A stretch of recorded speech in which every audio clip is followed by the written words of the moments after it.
मुख्यमंत्री बचनलाल शर्मा जयपुर स्थित national institute of Ayurvedic के स्वर्ण जयंती समारोह में पहुंचे। उन्होंने कहा कि यह संस्थान 1976 में कॉलेज के रूप में शुरू हुआ था और आज ये देश का एक प्रमुख डीम्ड आयुर्वेद विश्वविद्यालय बन चुका है। उन्होंने कहा कि राजस्थान की पहाड़ियां, जंगल और समृद्ध जैव विविधता ये साबित करती है कि राज्य का आयुर्वेद से सदियों पुराना संबंध रहा है। मुख्यमंत्री ने बताया कि राज्य सरकार आयुर्वेद को बढ़ावा देने, आम लोगों के बीच इसे अधिक लोकप्रिय बनाने के लिए प्राथमिकता के साथ काम कर रही है। आयुर्वेद ने भारत को पहचान दिलाई है। मुख्यमंत्री ने कहा कि पिछले 50 वर्षों में एनआईए ने जो राष्ट्रीय पहचान, प्रतिष्ठा और नेतृत्व हासिल किया है, वो राजस्थान के लिए गर्व की बात है।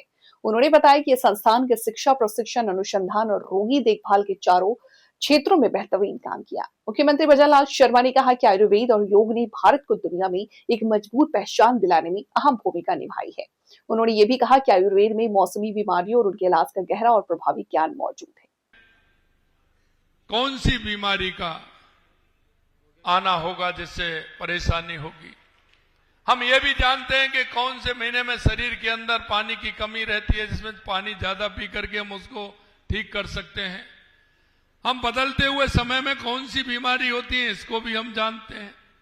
ये हमारे आयुर्वेद में हर मौसम का पूरी तरह से निर्धारण किया हुआ है और ये पहले से ही विद्यमान है कि हम आने वाली बीमारी को किस तरह से उसका उपचार कर सकते हैं। और आपने देखा है कि जिस मौसम में जो बीमारी होती है उसका आइडिया हमें लग जाता है और आयुर्वेद हमारा उससे आगे ही उसको काम को करता है और हमारे शोध भी चलता है। और मैं धन्यवाद देना चाहता हूं देश के यशस्वी प्रधानमंत्री नरेंद्र मोदी जी को, जो उन्होंने हमारा आयुष डिपार्टमेंट को और योग को दुनिया में पहुंचाने का काम किया है। आज मैं ये बात भी कह सकता हूं कि जो हमारा देश विश्व गुरु कहलाता है उसमें हमारा आयुर्वेद और हमारा योग भी प्रमुख है, जिससे कि पूरे विश्व में हमारी चर्चा होती है।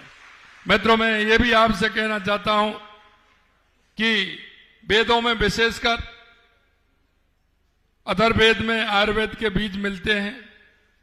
हमारे प्राचीन ऋषियों ने आयुर्वेद के माध्यम से जीवन को समझा है। हमारे चरक, सुश्रुत, भांगभट्ट, धन्वंतरी जैसे महान वैद्यों ने इस विद्या को व्यवस्थित रूप दिया है।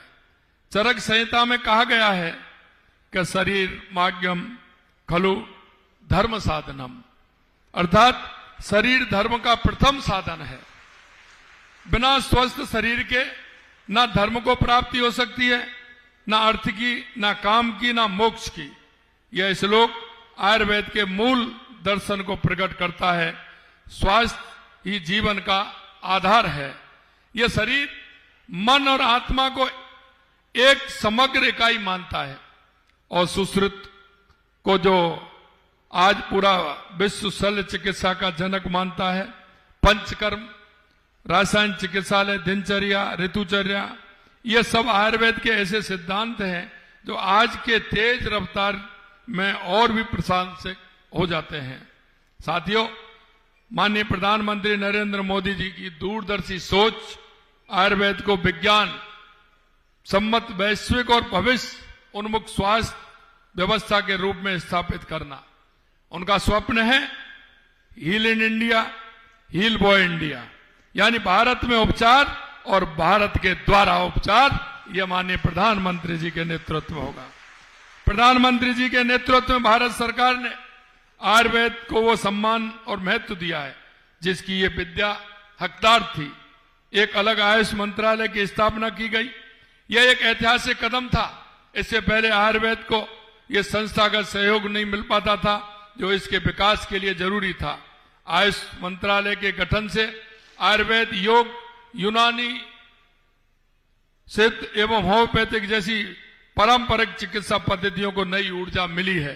प्रधानमंत्री जी ने संयुक्त राष्ट्र में अपने प्रयासों से 21 जून को अंतर्राष्ट्रीय योग दिवस घोषित किया और इससे न केवल योग बल्कि पूरी भारतीय चिकित्सा परंपरा को विश्व मंच पर एक नई पहचान मिली है।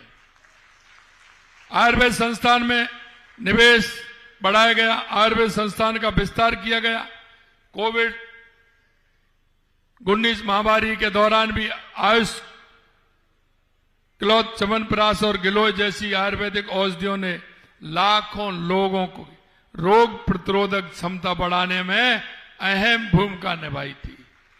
जब हम देखते थे कोविड में हर व्यक्ति जान गया था, उसे आयुर्वेद का पूरी तरह से जानकारी मिल गई थी, गिलोय को उपयोग में लेता था और प्रतिदिन घर में चाय के स्थान पर सुबह शाम काढ़ा बनने लग गया था, जिसको आप कहते हैं पीने के लिए तो उनके मन में सच्चा आती है, लेकिन उस समय वो अपने हाथ को आगे कर देते थे कि मुझे भी काढ़ा लेना है। इसमें आयुर्वेद का बहुत बड़ा योगदान है।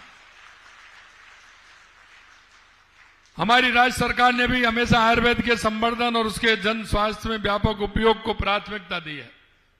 राज्य सरकार द्वारा पिछले वर्षों में आयुर्वेद के लिए किए गए प्रमुख कार्य, नए आयुर्वेद चिकित्सालय महाविद्यालय एवं डिस्पेंसरी की स्थापना से राज्य में सुलभ चिकित्सा सुविधा सुनिश्चित की गई।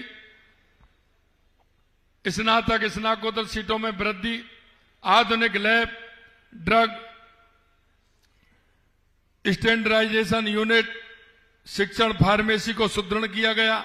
बड़े पैमाने पर Ayush medical officer, pharmacist, compounder एवं तकनीकी स्टाफ की नियुक्ति कर स्वास्थ्य ढांचे को मजबूत किया गया। किसानों हेतु हर्बल फार्मिंग स्कीम, नक्षत्र वन हर्बल गार्डन